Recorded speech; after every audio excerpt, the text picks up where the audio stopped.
Hola, ¿cómo están? Les damos la bienvenida a una edición especial de Los Otros Libros, en este caso desde la Feria del Libro Mar del Plata Puerto de Lectura, para hablar con el autor del Rostro Humano de las Políticas Educativas, un libro de Jonathan Aguirre. Jonathan, ¿cómo te va? Bienvenido. Hola, ¿cómo estás? Gracias por la invitación. Jonathan, habitualmente encontramos en la universidad, en nuestro ámbito, docentes que provienen de distintas actividades, médicos, periodistas, ingenieros, abogados.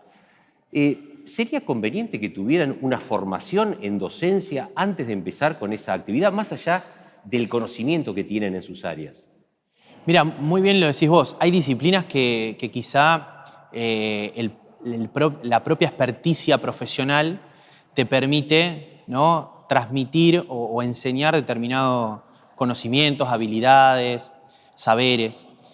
Pero estamos convencidos que en realidad la formación pedagógica es necesaria, ¿sí? Porque hay algo del arte de la enseñanza, hay algo del oficio de la enseñanza que en sí misma es una disciplina que es aprendida pero que también es enseñada, ¿no?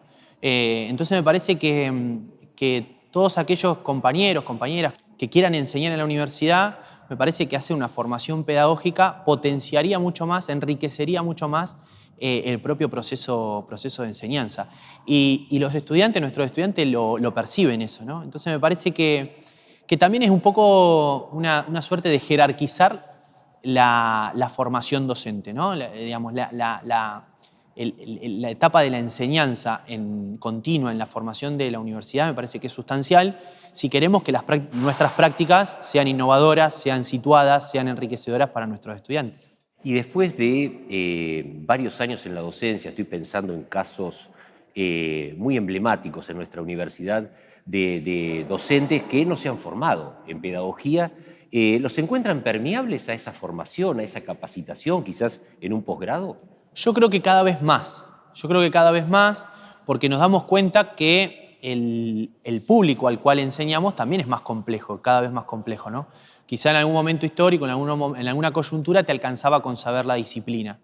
Hoy también hay que saber la disciplina, pero también hay que saber enseñarla. No es lo mismo, ¿no?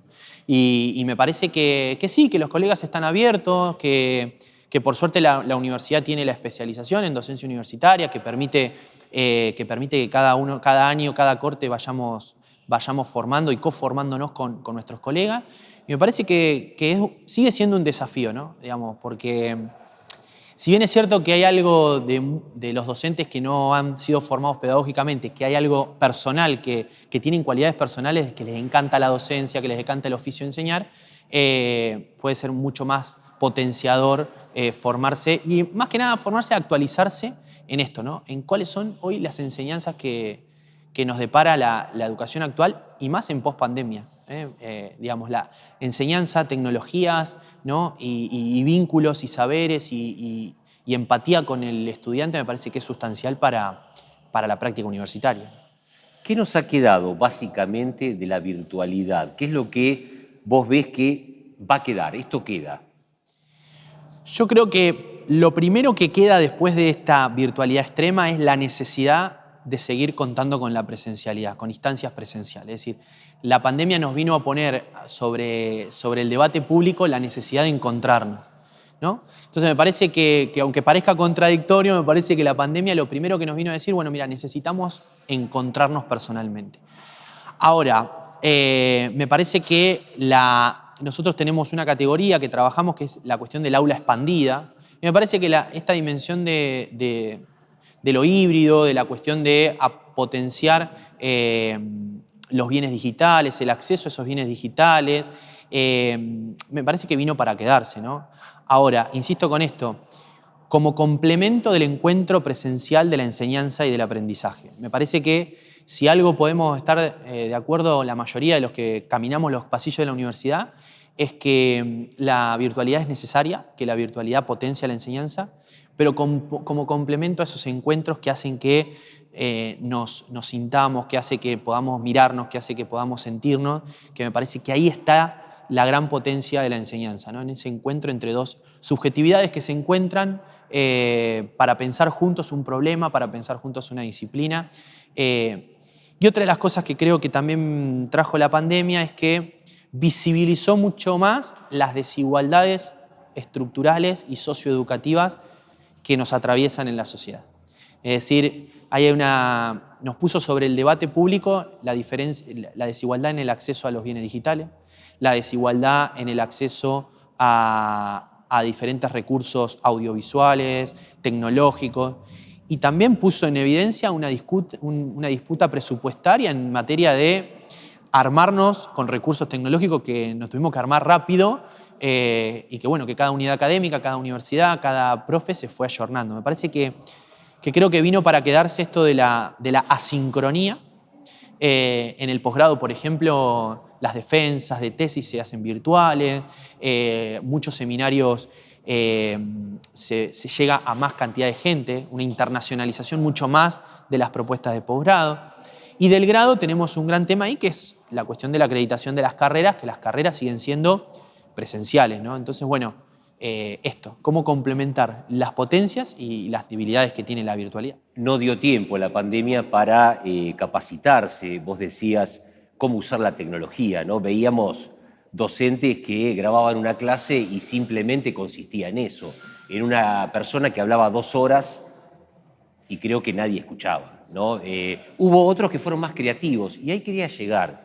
La creatividad, ¿no? ¿Cómo la utilizamos en la docencia? Yo creo que es fundamental, pero la creatividad también hay que ejercitarla, ¿no? Es decir, la pandemia nos vino a poner en evidencia que teníamos que ser creativos en una coyuntura puntual, pero me parece que cada clase es una oportunidad para crear. Creo que en sí misma la clase universitaria, la clase escolar, es una creación del docente con los estudiantes, con su equipo de cátedra, con su propuesta curricular.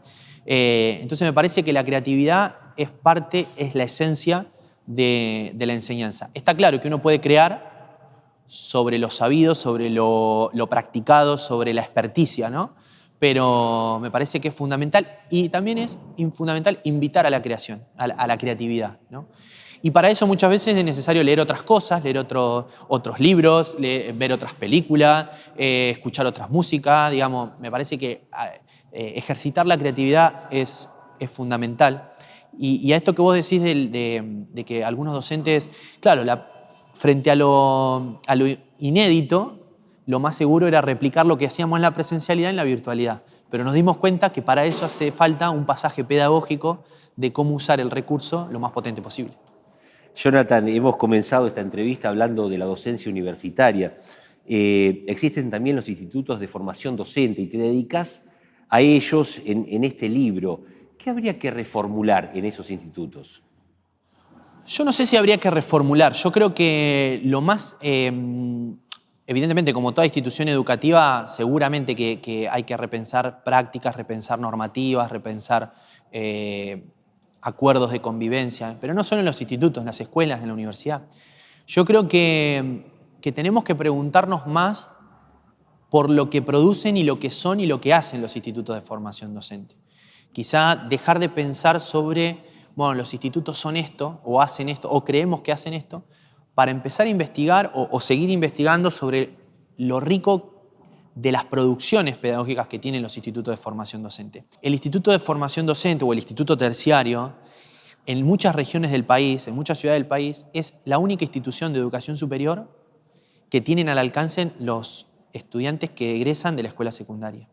Entonces, está claro que no es lo mismo el Instituto de Formación Docente de la Banda Santiago del Estero, del Chaco, que los institutos del conurbano, que incluso los institutos que tenemos acá en Mar del Plata. Entonces, en términos de reformular, quizá sí, siempre repensar prácticas. Los institutos han tenido estos últimos tiempos un gran crecimiento en materia de investigación, en materia de extensión. Bueno, nada, nosotros tenemos mucho para ver desde la universidad en términos pedagógicos, en términos didácticos con los institutos y seguramente ellos tendrán que animarse también a atisbar, a ver un poquito sobre las funciones sustantivas de la universidad que enriquecerían los cotidianos de los institutos, ¿no?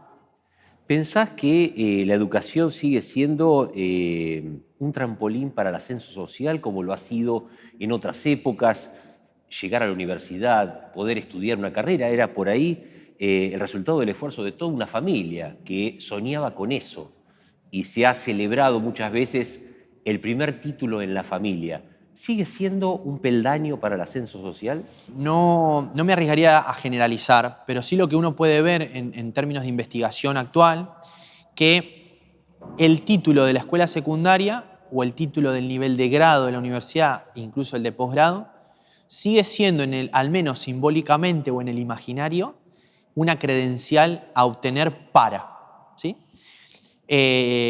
Ahora, en términos estructurales, lo que nosotros estamos viendo y lo que el campo socioeducativo ve en los últimos años es que no alcanza con el título con acreditar la credencial del nivel secundario para acceder a determinadas posiciones de privilegio en el campo social. Yo digo situaciones de privilegio, un lugar cualificado laboralmente, ¿no?